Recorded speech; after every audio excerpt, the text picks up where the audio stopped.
Prezident İlham Əliyevin himayəsi altında və Nizami Gəncəvi Beynəlxalq Mərkəzinin təşkilatçılığı ilə Bakıda keçirilən keçid dövründə olan dünyada fikir ayrılıqlarının aradan qaldırılması mövzusuna həsr olunan 13-cü Qlobal Bakı Forumu olduqca əhəmiyyətlidir. Xüsusilə də indiki şəraitdə dünyada münaqişə və müharibələrin geniş vüsət aldığı bir vaxtda beynəlxalq hüququn böhranı fonunda bu qlobal konfransın əhəmiyyəti 2 qat artır.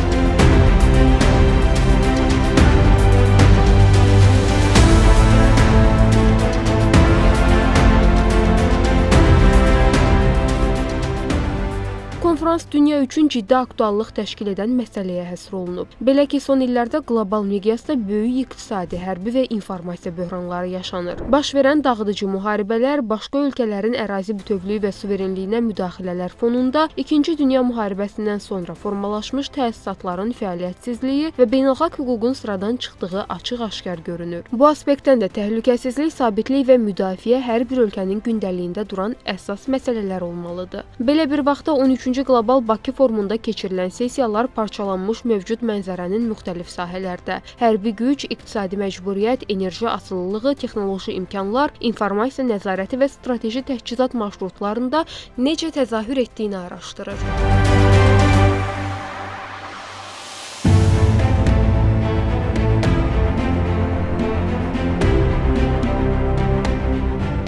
Foruma ev sahibliyi edən Azərbaycan qlobal təhlükəsizliyə töhfələrini verir. Eyni zamanda 30 ildən artıq müddətdə işğaldan və münaqişə vəziyyətindən əziyyət çəkən, amma sonda sülhə nail olan bir ölkə kimi öz təcrübələrini bölüşür. Azərbaycan müasir dövrdə nadir ölkələrdəndir ki, ərazi bütövlüyünü və suverenliyini özü güc tətbiq edərək bərpa edib. Biz görürük ki, uzun müddətli münaqişələr davam edir və qlobal xəritədə yeni gərginlik nöqtələri yaranır. Azərbaycan və Ermənistan arasında sülhün bərqərar olması da nadir bir vəziyyətdir.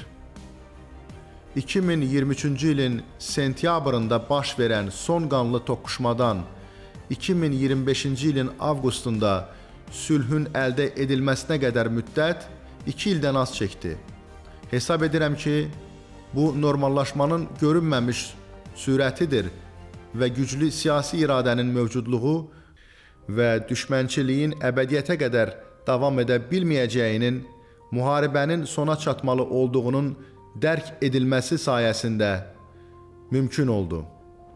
Beləliklə, 13-cü Qlobal Bakı Forumu müasir çağırışların həllinə və qlobal əməkdaşlığa əhəmiyyətli töhfələr verir və hər il olduğu kimi bu ildə forumda yüksək iştirakçılıq nümayiş olunur. Burada dünyanın müxtəlif ölkələrindən nüfuzlu siyasi xadimlər, o cümlədən fəaliyyətdə olan və sabiq prezidentlər, baş nazirlər, həmçinin BMT strukturlarının rəhbərləri, alimlər və ekspertlər iştirak edirlər. Xüsusilə də hazırki vəziyyətdə dünyanın əksər yerlərində uçuşların ləğv edildiyi, səyahət xəbərdarlıqlarının artdığı bir vaxtda 13-cü Qlobal Bakı Forumunda yüzlərlə iştirakçının bir araya gəlməsi bu platformanın qlobal problemlərin təhlili, siyasi dialoqun təşviqi və beynəlxalq tərəfdaşlığın möhkəmləndirilməsi baxımından mühüm strateji platforma statusunu qazandığının göstəricisidir.